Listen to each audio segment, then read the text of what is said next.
Y yo le decía a mi papá, pero ¿cómo no se puede si yo no estoy haciendo nada mal? No, es sábado. Todo era no. Entonces yo llegaba el viernes de noche, y decía, ay, que no caiga el sol. Y mi papá dice, ya es sábado. No, todavía hay un rayo de sol. Y el sábado de tarde le ponía una piedra bien grande al sol, que cayera rápido. Mi papá me decía, no, todavía hay sol. No, ya cayó el sol, ya está, basta de... Pero ese no es el evangelio, ¿no? Eso no es entender a Dios. Por eso el texto bíblico habla acerca de la esencia de Dios.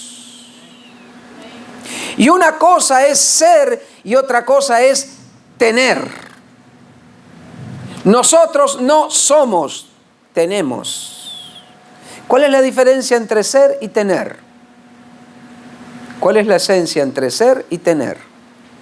¿Alguien me la puede decir?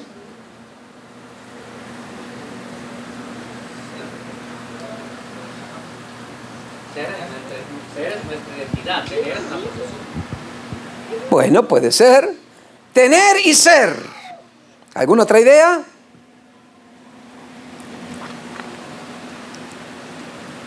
Dios es amor. Nosotros tenemos amor. ¿Cuál es la diferencia? Bueno, les voy a explicar. Este atril, ¿cómo le dicen ustedes? Atril, púlpito, ¿es o contiene este material? ¿Cómo se llama acá? Acrílico, ¿no? Nosotros le decimos acrílico. ¿Este púlpito es o contiene acrílico? ¿Cómo? No, es. Si contuviera, tendría otros elementos que formarían el atril. Pero cuando es, significa que el 100% es de acrílico. Cuando el texto bíblico dice Dios es, significa que no hay otro elemento en el carácter de Dios. Dios es amor, no hay otra cosa. No hay otra cosa en el ser de Dios. ¿Y por qué nosotros tenemos? Porque nosotros, aparte de tener amor, tenemos otros elementos. Porque nosotros amamos a aquellos que nos aman. Una hermanita decía así, pastor, yo soy buena, pero cuando me hacen una, le hago la cruz. Listo, se acabó. ¿O no? ¿Hay alguna que son así? Uno dijo así, yo no soy rencoroso, pero soy memorioso. Y dicen que las damas son históricas. ¿Ustedes saben o no? ¿Sabían o no? Las damas son históricas. Cuando usted le hace algo, se lo repiten, y puede haber pasado hace 20 años, pero ellas no se olvidan la historia. Ellas saben, porque una vez volví, me hice... son históricas.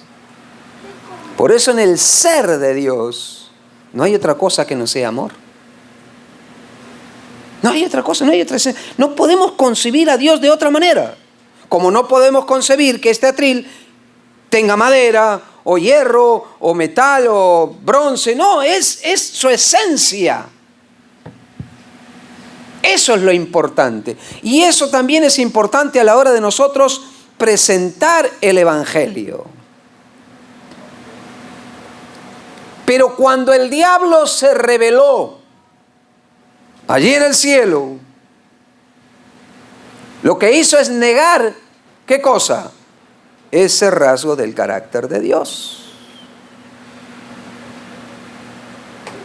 Empezó en cuestionar a Dios. Ustedes saben que en realidad los cuestionamientos muchas veces no provienen de un canal correcto. Me pidieron a mí que diera en los temas anteriores, en la iglesia donde estuve, distintas creencias de nuestra iglesia, ¿no? Y el pastor me decía, quiero que de este. Y uno de los temas fue la mayordomía cristiana. No es fácil hablar, ¿verdad? Porque tuve que hablar acerca de los diezmos, de las ofrendas. Y después di a preguntas. Fue el tema que más preguntas tuve, como una hora, y pastor. Y de repente algunos empezaron a cuestionar. ¿Qué se hace con lo que damos? ¿Por qué no se informa? Yo digo, eso no viene de Dios. En primer lugar, no lo doy a la iglesia, lo doy a Dios. Por eso el diablo empezó a cuestionar a Dios y entonces acusó a Dios de ser un Dios injusto. Tremendo, ¿no? ¿Cómo un Dios de amor va a ser injusto? Lo acusó aludiendo que él exigía fidelidad y obediencia a la santa ley. Y cuando él exige obediencia y fidelidad, entonces eso era ausencia de amor. Si Dios fuera amor, ¿por qué nos exige tanta cosa? No, Dios no es así, Dios no. Yo creo que muchas veces también así pasa con los hijos. Por eso digo, Dios nos permite ser padres para que entendamos un poquito a Dios. Porque ¿cuándo los papás somos malos para los hijos? ¿Cuándo somos malos? ¿No? Cuando no le dejamos hacer lo que ellos creen que es bueno, pero que nosotros consideramos que es malo. Pero no siempre que le decimos no, o no siempre que le pedimos respeto, amor, que le pedimos obediencia, indica que nosotros no lo amamos. Porque lo amamos, no le dejamos hacer un montón de cosas, porque sabemos que eso lo va a llevar ¿a qué? A su autodestrucción. A veces yo le digo a mi hijo, ¿verdad? Tengo un hijo soltero de 26 años. Wow, chicas.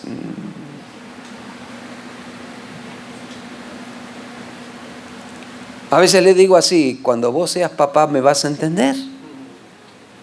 Y le vas a decir exactamente lo mismo a tus hijos. Papá es malo, no quiere, no me deja. No te dejo, ¿por qué? Porque sé que eso no es bueno. No porque soy malo. Por eso después cuando crecemos decía, ay, cuánta razón tenía papá. O cuánta razón tenía mamá. O no decimos así. Qué sabia que era mi viejita. No sé si ustedes usan ese término, ¿no? O mi viejito, mi abuelo. Dios, entendamos que la ley es una ley de protección. Cuando usted coloca leyes sobre su casa, sobre su hogar, está protegiendo el hogar, no lo está destruyendo. Y Dios, en amor, en armonía, en ese orden, para que todo se mantuviera bajo los parámetros por el cual el ser humano había sido creado, tenía que estar una ley. El hombre tenía que ser fiel a Dios y tenía que haber una obediencia. Pero cuando finalmente consiguió que el ser humano viviera en pecado y por el pecado trajera la ruina del ser humano, el dolor, la muerte, el problema es que no había marcha atrás. Y Dios lo sabía. Porque en realidad cuando usted hace un acto deliberado de pecado, Dios puede perdonarte el acto, pero la consecuencia va a perdurar. Yo fumo toda mi vida, de repente conozco al Señor, me arrepiento, dejo de fumar, pero el daño ya está hecho. ¿Me explico? Y uno se bautiza, entrega su vida a Dios, y Dios te ama y te recibe, pero ya está el problema. Entonces, cuando Adán y Eva le hicieron caso a las injurias, cuando los ángeles le hicieron caso a la de la injuria, ya estaba el daño hecho. Y con dolor, Dios tuvo que sacarlo del jardín del Edén. Y entonces viene el diablo otra vez. Y empezó otra vez a machacar sobre el ser. Y entonces él ahora dijo que Dios era injusto por no acabar con todo ese dolor y ese sufrimiento. Tremendo. ¿Cómo sucede hoy? La gente se rebela en contra de Dios cuando le sucede algo, como si Dios es el autor. ¿Dónde está Dios? ¿Dónde? Eso es lo que dice la gente. ¿Dónde está Dios? Yo no veo a Dios. Por eso el enemigo de Dios es alguien tremendo que trabaja con el engaño. Y como él no pudo ser lo que él quería ser, ni recibir la adoración que él quería recibir, entonces va en contra de el único capaz de recibir la gloria, la honra. Y allí Dios tuvo que empezar a mostrar. ¿Y dónde se mostró ese amor y la justicia de Dios? Nada más y nada menos que en la cruz. En la cruz del Calvario es donde Dios exhibió su justicia y su misericordia. Porque la justicia y la misericordia de Dios, o la justicia y la gracia de Dios, no se contraponen. Se complementan. Dios es tan justo que no pudo ni puede tolerar el pecado. Porque Dios, aunque odia al pecado, ama al pecador. Por lo tanto, el pecado trajo el dolor, la muerte y la condenación del ser humano. Por eso dice el texto bíblico, mas Jehová cargó en él el pecado de todos nosotros. Había que.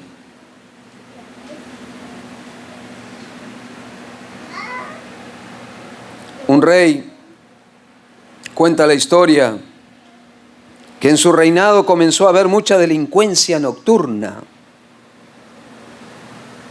Y entonces decidió colocar un edicto. Y en ese edicto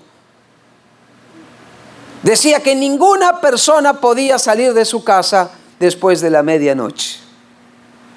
Quien se lo encontrara después de la medianoche sería arrestado y se le quitarían los dos ojos. Tremendo, ¿no? Comenzó la veda o el toque de queda del primer día. Y entonces los soldados salieron a patrullar la ciudad y al otro día trajeron el informe al rey. Y el rey les dijo, ¿cómo les fue? Oh rey, hemos encontrado una sola persona andando después de la medianoche. ¿Qué hacemos? ¿Cuál es la ley? Tenemos que quitarle los dos ojos. Si no, no va a servir. Pero el soldado no quería decirle algo. Pero mi querido rey, quiero informarle que a la persona que encontramos es su hijo. A la cosa cambia. La única persona que encontramos fuera de su casa, después de la medianoche, caminando por las calles de su reinado, fue su hijo. ¿Qué dice la ley? ¿Vieron como David, no? El corderito, ¿no? Y uno que tenía 100 y el otro 1. ¡Que muera! Y después dijo... Y el rey dice... La ley dice 2 ojos. Quítenle uno a él y uno a mí. Tremendo amor, ¿no? Dios es amor. Por eso fue tan justo y tan amoroso que clavó en la cruz del Calvario el pecado, lo condenó. Por eso cuando uno lee Isaías 53, lee a un Dios de amor, pero un Dios justo. mas Jehová cargó en él. Por sus llagas fuimos curados. Herido fue por nuestras rebeliones, molido. Y el castigo de nuestra paz fue sobre él. Ahora, mis queridos hermanos, fue en la cruz, dice el Salmo 85:10, donde la misericordia y la verdad se encontraron, donde la justicia y la paz se besaron. Por eso Jesús exclamó en sus últimas palabras: consumado, consumado es. El problema del pecado estaba resuelto. Pero Satanás no se detuvo allí, porque Satanás sigue infiltrando calumnias en contra del carácter de Dios. Sigue generando en la mente de las personas distintas preguntas. Y una de ellas es: si Dios es amor, ¿por qué entonces va a castigar y destruir este mundo? Porque a la gente no le gusta leer del lago del fuego y azufre, ¿o sí? No, eso no le gusta. No le gusta leer ciertas porciones de la Biblia. Pero por otro lado, coloca en otra mente la siguiente pregunta: si Dios es un Dios justo, ¿por qué deja que continúe el pecado? ¿Hasta cuándo va a continuar todo esto? ¿Cuántos niños mueren en Ucrania y no tienen nada que ver, simplemente por una mente, ¿verdad?, que se le ocurrió atacar y invadir? Y a veces las personas dicen: pastor, ¿dónde está Dios? ¿Qué culpa tiene un niño ahí en África que muere de hambre? No uno, miles de niños desnutridos. ¿Qué culpa? ¿Hasta cuándo? ¿Dónde está Dios? ¿Cómo es que Dios es tan justo y Dios es tan amoroso? Por eso en esta tarde vamos a estudiar y vamos a abrir la Biblia para intentar aclarar los temas. Entendiendo, mis queridos hermanos, que la Biblia dice algo que para mí siempre es un bálsamo.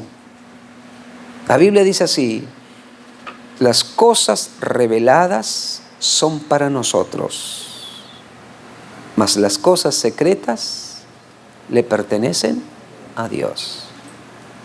Nunca, jamás vamos a poder entender en nuestra mente finita a ese Dios infinito. Es como querer vaciar el océano en un vaso de agua. Y por más que pensemos y pensemos y pensemos, no vamos a entender un montón de cosas. Solo la entenderemos a la luz de la eternidad, cuando nosotros tengamos otra mente, cuando podamos comprender todo, cuando se abran los libros y se ejecute ese juicio vindicatorio de Dios.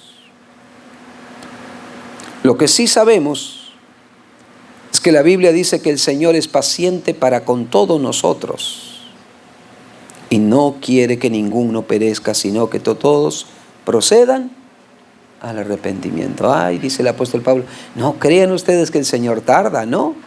Él es paciente, tiene paciencia. Hay algunas visitas aquí, algunos vinieron hoy por primera vez, algunos están viniendo, están allí. Él es paciente. Pero lo que espera es que tú te arrepientas. No quiero la muerte del impío, dice el Señor. Ahora, después de esto, en un acto de misericordia y por amor de su justicia, Dios destruirá el pecado. Y como consecuencia, los que viven en el pecado. Porque Dios es justo y Dios es misericordioso. Y por ser un Dios justo, misericordioso y un Dios de amor, nos hizo con algo que ningún ser vivo tiene, y es el libre albedrío y la capacidad de razonar. Los animales no obran por razonamiento, obran por instinto. Pero tú y yo tenemos la capacidad de razonar y de elegir.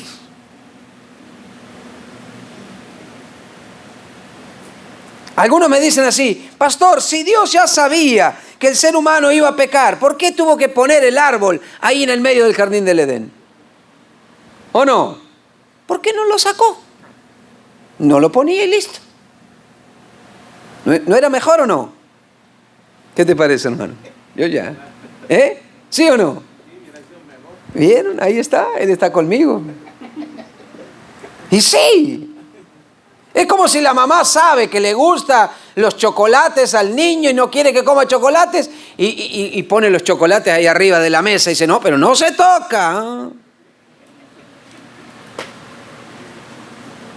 Ahora, mis queridos hermanos, si Dios no hubiese colocado el árbol de la ciencia del bien y del mal, ¿hubiese sido un Dios justo, misericordioso y de amor? No. ¿Saben por qué? Porque no habría opción. ¿Hay alguien que es de Cuba aquí o no?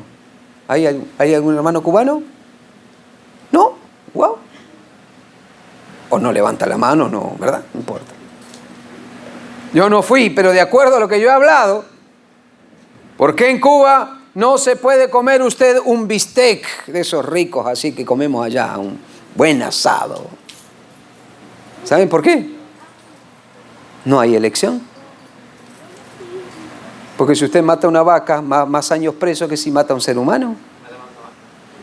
¿Entiende? Solo algunos pueden comer eso, el resto no. Usted puede ir con todo el dinero que quiera, pero no tiene comida y usted solo puede comer lo que el gobierno le dice, arroz y frijoles, porque por otro ya entendí que no se entiende. Y le dice lo que usted debe comer, ¿cuánto? Entonces ahí que no hay libertad, no hay elección. Sí, porque el cubano solo come arroz y poroto, y porque no hay otra cosa, no hay elección. Imagínense que se abrían las fronteras y ahí el presidente dijera: el que se quiera ir, que se vaya. Wow, no sé cuántos quedarían. ¿Por qué está cerrado? Pero Dios no es así. Porque Dios es justo y misericordioso. Respeta tu libre albedrío y te le dice: mira, haz lo que quieras. Yo a veces le digo así: usted quiere tener un hijo bueno, que no cometa errores. Hay dos maneras. Una, cuando empieza a ser adolescente y empieza a rebelarse, ¿verdad? Porque todo va lindo hasta la edad de la adolescencia, 12, 13, 14. Después, ¡wow!, agárrese. Hijos pequeños, problemas pequeños. Después, hijos grandes, problemas grandes. Porque empiezan los niños a decirle alguna cosa: yo ya soy grande, yo ya sé, yo no necesito que me digas qué debo hacer. Y uno dice: no. Entonces usted quiere que ese hijo no fume, no pruebe el alcohol, no se vaya de parranda, ¿verdad? No deje una chica embarazada, o ¿verdad? Lo que usted quiera. Hay dos maneras. Una, le pone llave a su dormitorio y no lo deja salir, solo le pasa la comida ahí, no sale de ahí. Y es seguro, él no va a comer ninguna. Le corta el internet, nada. No estoy dando ideas, ¿no? O dos, usted le muestra el camino bueno y el camino malo, y luego ¿qué hace? Lo deja que elija. Un acto, el primero no es de amor ni de justicia, el segundo es de amor y de justicia. Pero ese hijo ahora deberá cargar con la elección. ¿No quiere estudiar? Cargará su vida con su elección. Por eso es que en realidad, como respeta el libre albedrío, tendrá que permitir que caigan sobre los rebeldes las consecuencias de lo que ellos decidieron. Porque Dios les advirtió: no coman porque van a morir. No es que Dios le dijo no va a pasar nada. Entonces, la Biblia habla de dos momentos en los cuales veremos el castigo de Dios. Dos momentos. Uno, antes del milenio. Dos, después del milenio. Vamos a ver entonces. Abran sus Biblias. Apocalipsis capítulo 16. Apocalipsis capítulo 16, verso 1, 2 y 10 dice lo siguiente. Entonces oí una gran voz que procede del santuario, que dijo a los 7 ángeles: id y derramad sobre la tierra, ¿qué cosa? Las 7 copas de la ira de Dios. Entendiendo que la ira de Dios no es la ira del ser humano, no es la ira irracional. Porque cuando uno se aira, ¿verdad? Como ser humano, actúa en forma como irracional. Y después que dice, me arrepiento. Pero Dios no. La santa ira de Dios tiene que ver con otro concepto. Derramen las 7 copas de la ira de Dios. Y el primero fue y derramó su copa sobre la tierra, y vino una úlcera maligna y pestilente sobre los hombres que tenían la marca de la bestia y adoraban a su imagen. ¿Sobre quiénes caen? Sobre los que tienen la marca de la bestia. Porque ya hicieron, ¿qué cosa? Una elección. Si ya está la marca, es porque ya hicieron la elección. Ya eligieron. Dios le dio la oportunidad, pero ellos escogieron servir al enemigo de Dios. Verso 10. Y el 5.º ángel derramó su copa sobre el trono de la bestia, y su reino se volvió tenebroso y se mordían sus lenguas de dolor. ¡Wow! ¿Qué hacen estas plagas? Lo que hace la plaga, las 7 últimas plagas, es expresar esa santa ira. No lo entendemos. ¿Cómo puede haber una santa ira? Pero sí, para con aquellos que tengan la marca de la bestia, y caerá además sobre el trono de la bestia, porque este es el causante. Ahora es interesante que en el verso 12 dice que estas 7 últimas plagas, allí vamos al 16:12, el 6.º ángel derramó su copa sobre el gran río Éufrates, y sus aguas se secaron para preparar el camino para los reyes que vienen del oriente. Prepara el camino, ¿para qué? Para el Armagedón. Y divide, por supuesto, esa triple alianza usada por el enemigo aquí en esta tierra, que tiene que ver con el espiritismo, el catolicismo y el protestantismo apóstata. Versículo 13 y 14, y vi salir de la boca del dragón, de la boca de la bestia, del falso profeta, 3 espíritus inmundos como ranas, que son espíritus de demonio, que hacen señales y van a los reyes del mundo para reunirlos para la batalla de ese gran día del Dios Todopoderoso. Estas plagas caerán de forma sucesiva, en un periodo muy corto entre la primera y la última. ¿Y saben por qué? Porque dice el verso 11, y blasfemaron al Dios del cielo. ¡Wow! Es que cuando el corazón del ser humano se endurece ya y toma una decisión, no hay cómo. Por eso dicen que el pecado que no es perdonado es el pecado ¿contra quién? Contra el Espíritu Santo. ¿Y cuál es el pecado contra el Espíritu Santo? Es el pecado por el cual el ser humano rechaza la invitación de Dios, donde ya después ya no hay más nada para hacer. Por eso es tan importante no solo escuchar la voz de Dios, sino obedecerla. Porque el ser humano después empieza a acostumbrarse a lo que está mal. Cuando uno hace algo mal por primera vez, ¿cómo se siente? Tremendamente mal. Cuando uno lo hace por segunda vez, ya se siente menos mal. Cuando uno lo hace por tercera vez, menos mal. Cuarta vez, menos mal. Quinta vez, menos mal. Y después empieza ¿qué? A justificar su acto. Y ya su conciencia entonces ya no trabaja. ¿Por qué? Porque ya está cauterizada. Y entonces vienen las excusas. Bueno, pastor, yo hago esto, pero hay gente, miren cómo dicen algunos, yo hago esto, pero hay gente que hace cosas peores. ¿Cómo que si en realidad? Claro, cuando uno se compara con el otro, siempre se va a comparar con aquel que está como más mal. Entonces la hermanita dice así, ay pastor, mi esposo es borracho, pero por lo menos no me pega. ¡Wow! ¡Qué cosa linda! No, bueno, entonces está bien. mi esposo tiene un defecto. Fuma. Pero por lo menos no es mujeriego. Bueno, está bueno entonces. Siempre que, ¿verdad? Entonces es así. ¿Entienden? Entonces, ¿qué les quiero decir? Cuando en realidad las plagas caerán en ese periodo, dice que caerán sobre aquellos que ya tienen su decisión tomada. Y como tienen su decisión, su corazón está duro. ¿Contra quién van a blasfemar? No contra aquel que en realidad los llevó a esa situación, sino contra Dios, que no tiene absolutamente nada que ver. Porque la consecuencia de su dolor no tiene que ver con el Dios que buscó la decisión de ellos, sino con su decisión personal. Dios no tenía la culpa de sacarlos del jardín del Edén. No era el plan de Dios, pero ellos decidieron. Yo tenía una hermana de iglesia que su hijo comenzó a consumir drogas. Y la primera droga es gratis. Después hay que pagarla. El diablo es así, ¿no? Te mete gratis después. Y él no tenía trabajo. Y la hermanita salía de la casa y cuando volvía le faltaba el televisor. ¿Dónde está el televisor? No sé, habrán entrado, decía él. Claro, él iba y la vendía por droga.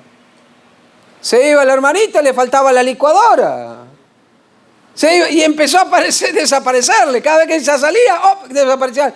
Y le empezó a desaparecer todo. Cuando ya no le quedó más nada a la hermana de iglesia, ¿qué hizo este buen muchacho? Comenzó a robar a los vecinos. Y un día la hermana llamó a la policía y lo denunció al hijo. Se lo llevaron preso. Y este hijo se enojó tanto con su mamá. Mi propia madre me mete preso. Lo denunció. Y ella me dice, pastor, yo prefiero un hijo preso y no un hijo muerto.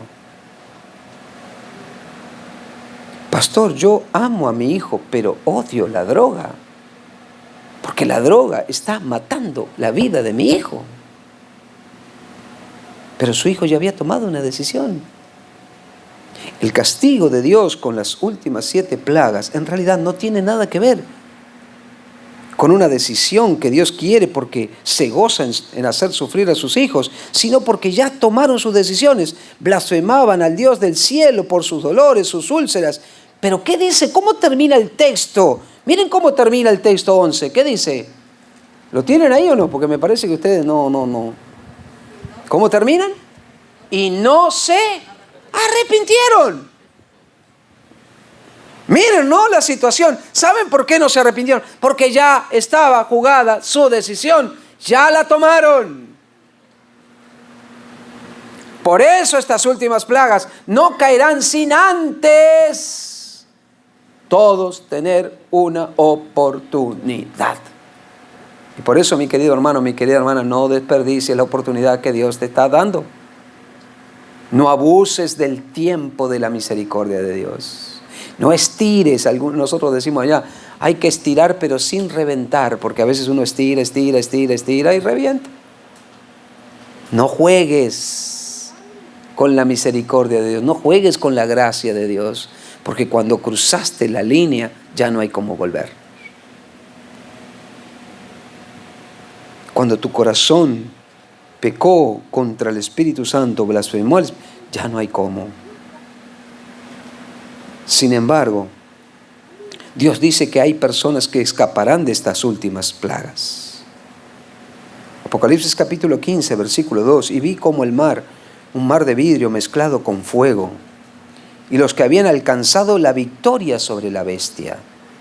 ¿Y qué dice allí? Sobre la bestia, su imagen, su marca, y el número de su nombre estaba sobre el mar de vidrio con las arpas de Dios. Verso 3. Y cantaban el cántico de Moisés, siervo del Dios, y el cántico del Cordero, diciendo: grande y maravilloso son tus obras, Señor, Dios Todopoderoso. ¿Cómo termina el texto? Justo y verdadero son tus caminos, Rey de las naciones. Los que cayeron las plagas, dice que tenían la marca ¿de quién? De la bestia. Sobre aquellos que van a ser liberados, dice, tienen la marca de el sello del Dios vivo. Apocalipsis capítulo 7, versículo 2 y 3, otra vez vuelve a decir, ¿quiénes escaparán de este momento? Y dice allí, entonces vi a otro ángel que subía con el sello del Dios vivo y clamó a gran voz a los 4 ángeles, quienes habían recibido el poder de dañar la tierra y el mar. Le dijo: no dañes la tierra, ni el mar, ni los árboles, hasta que sellemos en sus frentes a los siervos del Dios vivo. 9:4 de Apocalipsis. Y se les dijo, miren qué interesante, ¿qué se les dijo? No dañaran la tierra, la hierba de la tierra, ni la cosa verde, ni algún árbol, sino solo a los hombres que no tuvieran, ¿qué cosa? El sello del Dios en sus frentes. ¿Cuán importante es tener el sello de Dios en nuestra vida? Dios es un Dios de amor y Dios es un Dios justo. Por eso protegerá a quienes acepten el regalo de su gracia, aquellos que aceptaron el sello de Dios y rechazaron la marca del anticristo. Por eso encontramos aquel precioso salmo, ¿verdad?, del salmista David allí en el Salmo 91:10. No te vendrá mal, ni plaga tocará tu morada, pues a sus ángeles mandará por ti, que te guarden en todos tus caminos.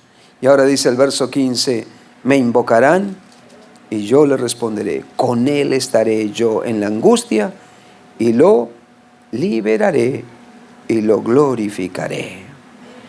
Mis queridos hermanos, no habrá otra oportunidad para aquellos que rechacen la gracia de Dios. Apocalipsis capítulo 22, verso 11 y 12, dice lo siguiente. Apocalipsis capítulo 22, verso 11 y 12. Miren lo que dice el texto.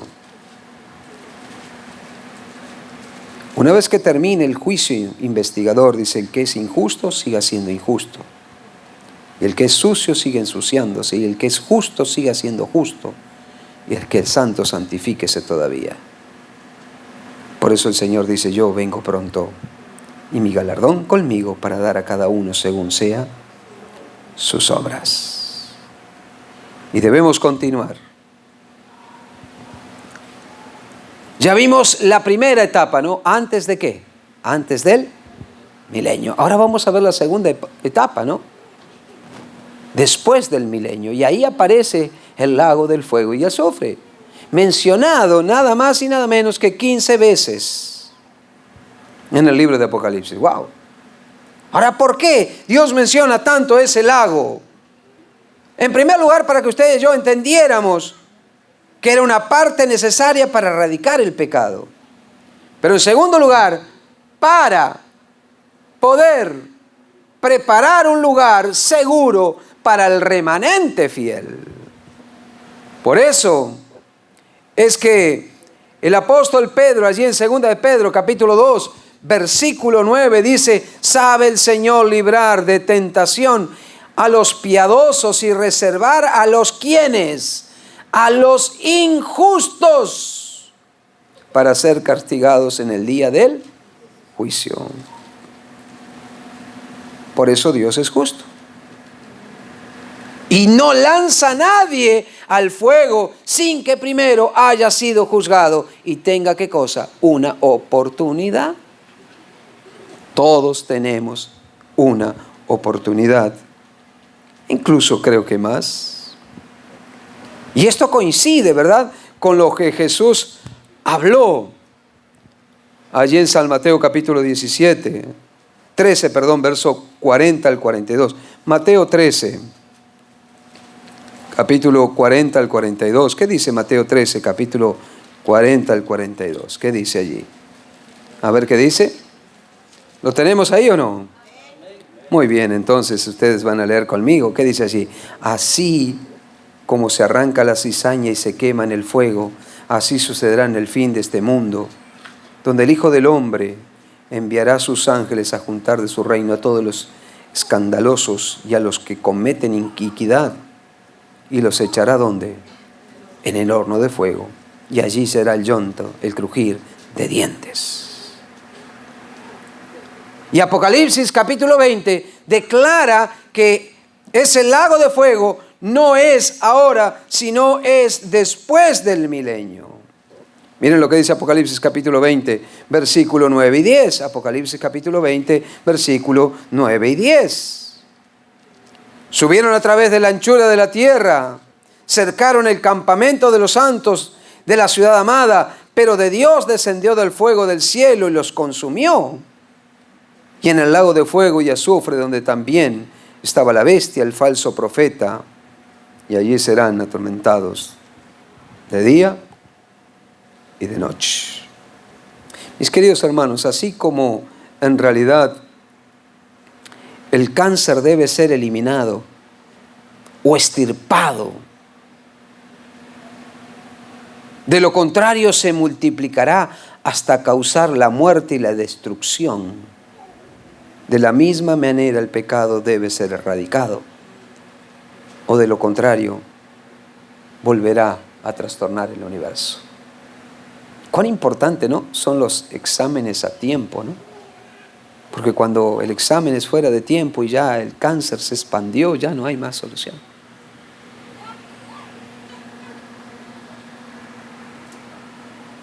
De la misma manera, el cáncer del pecado ya se ha derramado tanto, ha contaminado tanto este mundo, que tiene que ser extirpado, tiene que ser erradicado, tiene que ser, ¿verdad?, lanzado de una manera.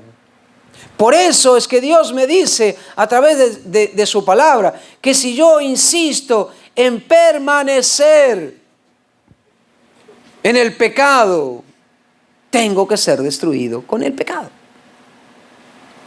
Dios no va a destruir al ser humano, destruirá el pecado.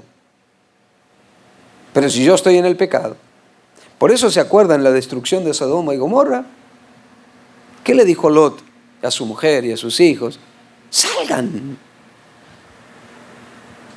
porque esta ciudad va a ser destruida. Si ustedes salen, no hay problema. Pero ¿qué pasaba con Lot y su gente? Ay, amaban, ¿no? Estaban ahí contentos. Y ese es el problema de las personas. Empiezan a amar el pecado, a estar contentos, cómodos con el pecado. Estamos bien así como estamos, pastor. No necesitamos, ¿para qué? Dios no puede permitir que el pecado contamine el nuevo reino que establecerá. Por eso lo destruirá. ¿Cómo no va a destruir si ha causado tanto dolor y tanto sufrimiento? Pero ese fuego eterno, mis queridos hermanos, que muchos confunden, porque algunos dicen, ¿cómo puede ser que mientras nosotros estemos disfrutando de la tierra nueva y del cielo nuevo, mis seres amados van a estar ahí ardiendo en el fuego, clamando? No, no. No es así. Cuando habla del fuego eterno, habla de las consecuencias eternas. Por eso está ese texto de Malaquías, ¿no?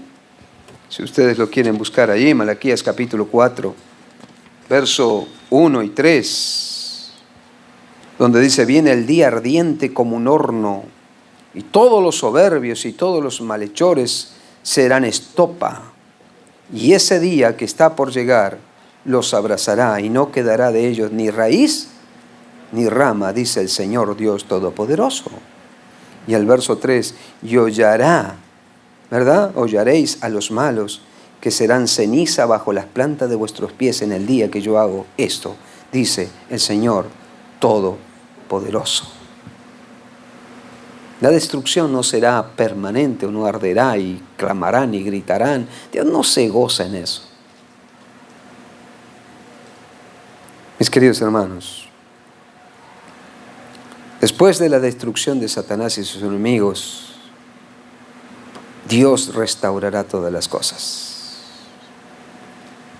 Ya cuando Él lance a ese lago de fuego y azufre al diablo, a sus ángeles y a aquellos que decidieron abiertamente desobedecer a Dios, tener la marca de la bestia, que resistieron el llamado del Espíritu Santo y blasfemaron en contra de Él, entonces Dios hará su última obra. Apocalipsis capítulo 20, versículo 12 al 14. La destrucción final. Y vi también a los muertos grandes y pequeños de pie ante el trono. Los libros fueron abiertos y otro libro fue abierto, el cual es el libro de la vida. Todas las personas fueron juzgadas según sus obras por las cosas que estaban escritas en los libros. Y miren cómo dice el verso 13, y el mar dio a los muertos que estaban en él, y la muerte y el sepulcro dieron a los muertos que estaban en ellos. Y cada uno fue juzgado según sus obras. El juicio tiene por finalidad obrar justicia y salvar al ser humano. Pero ¿qué dice el verso 14? En ese día el Señor y la muerte y el sepulcro fueron lanzados al lago del fuego. Y esta es, ¿qué cosa? La muerte segunda. Ya está. Qué cosa preciosa. Ya no hay más cáncer del pecado en este mundo. Después del juicio vindicatorio de Dios, ya no habrá que preocuparse. Porque el que decidió, decidió. Ya no entrará por segunda vez, ¿qué cosa?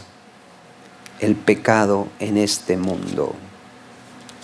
Pero mis queridos hermanos, dice Apocalipsis capítulo 2, versículo 11, el que tiene oído, oiga lo que el Espíritu dice a la iglesia. El que venciere no recibirá, ¿qué cosa? Daño de la segunda muerte. Nos debe quedar claro que la diferencia entre la primera muerte y la segunda muerte es que de la segunda muerte no hay resurrección, porque es la muerte definitiva, es la muerte eterna. Y la única solución es haber tomado decisiones en pro del Señor. Recordemos esto, Dios es un Dios de amor, pero Dios es un Dios justo. Y en su justicia obrará para que aquellos que decidimos seguirle, amarle, servirle y entregarle nuestro corazón a Dios, no tengamos que preocuparnos nunca más de que el pecado tocará nuestra vida, nuestro hogar, nuestros seres amados. La Biblia dice que Jesús pronto volverá. Yo no sé si voy a volver aquí o no. Y no porque ustedes me inviten o no, sino porque no sabemos cuándo el Señor vendrá. Y ojalá no tenga que volver, porque ojalá nuestro encuentro ya sea en el cielo, ¿no? Pero mis queridos hermanos, cuando uno tiene estas semanas de oración, lo único que intenta es poder decirle a las personas, hay un llamado, hay un deseo infinito de Dios de guiar tu vida y mi vida hacia el puerto de la salvación, hacia la Canaán celestial. Lo único que nosotros tenemos que hacer es aceptar la invitación de Cristo Jesús. Lo único que tú y yo debemos hacer es entregarle nuestra vida por completo a nuestro buen Dios. Por eso quiero finalizar con ese texto bíblico que dice, dame, hijo mío, tu corazón. En esta noche yo quiero orar por cada uno de ustedes. Yo sé que tenemos entre nosotros a Joel. ¿Dónde está Joel? Muy bien, Joel, bienvenido. Raúl, ¿dónde está Raúl? Acá, muy bien. Tenemos a Andrés, ¿dónde está Andrés? Aquí, Andrés. Y también Edgardo, ¿verdad? Por aquí. Eso, invitado. Tu hermano. Interesante. ¿Hay alguien más que nos está acompañando, verdad? Aquí, tal vez no tengo la lista. ¿Quién? Ya lo dije. Ahí está. ¿Alguien más? Por ahí la lista que me dieron no están todos y a veces uno dice, no me mencionaron a mí. O tal vez hay personas, ¿verdad?, que están aquí y no dieron sus nombres. Queremos decirte en el nombre de Jesús, entrégale tu vida al Señor. No demores, no tardes. A veces uno dice, no estoy decidido, no sé. La indecisión es algo que mata al ser humano, ¿no? Porque casi salvo es igual que estar perdido. Casi. Por eso la invitación es entrega tu vida a Jesús. Por eso dame, hijo mío, tu corazón. En esta noche yo quiero cerrar esta serie de temas orando por aquellos que necesitan tomar decisiones, orando por aquellos que ya lo hicimos, pero necesitamos reconsagrar nuestra vida a Dios, y orar por aquellos que ya lo hicimos y estamos firmes en el Señor, para que nunca retrocedamos, para que no tengamos que sufrir parte de la segunda muerte, para que seamos partícipes del reino de los cielos y para que podamos vivir para siempre con nuestro amado Señor. Vamos a ponernos de pie, vamos a orar y vamos a pedirle al Señor que esto sea una realidad en tu vida y en mi vida. Querido Dios, alabamos tu nombre en esta tarde porque hemos abierto tu palabra y estamos agradecidos porque tú eres un Dios de amor y un Dios justo. Has provisto la salvación, la vida eterna, pero también nos has dejado el libre albedrío. Y en esta noche yo quiero orar por Joel, por Raúl, por Andrés, por Edgardo, por aquellas personas que están aquí pero que necesitan tomar decisiones. Oh Señor, atráelos con tu misericordia y permite que tu tiempo de gracia, Señor, los alcance. Oramos por aquellos, Señor, que ya lo hicimos y nos reconsagramos a ti porque queremos, Señor, ser parte del reino de los cielos. Tómanos en tus brazos de amor, guíanos con tu Espíritu Santo y danos sabiduría para que cada día podamos escoger el mejor camino, el camino que nos lleva hacia la vida eterna. Lo rogamos en el nombre de Jesús. Amén y amén.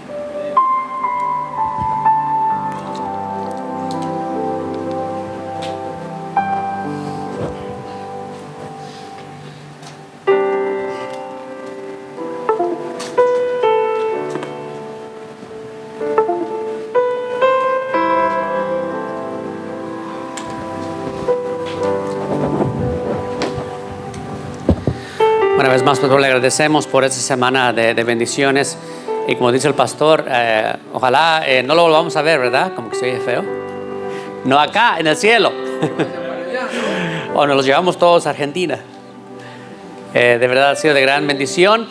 Pero no terminamos aquí. Recuerden, tenemos, nada más en forma de anuncio, tenemos la escuelita de vacaciones de verano de los niños. ¿Sí?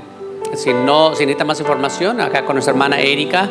Y a todos nuestros amigos que han estado con nosotros toda esta semana, continuamos nuestros cultos regulares. Tendremos este próximo miércoles la sesión de oración, el miércoles a las 8 de la noche.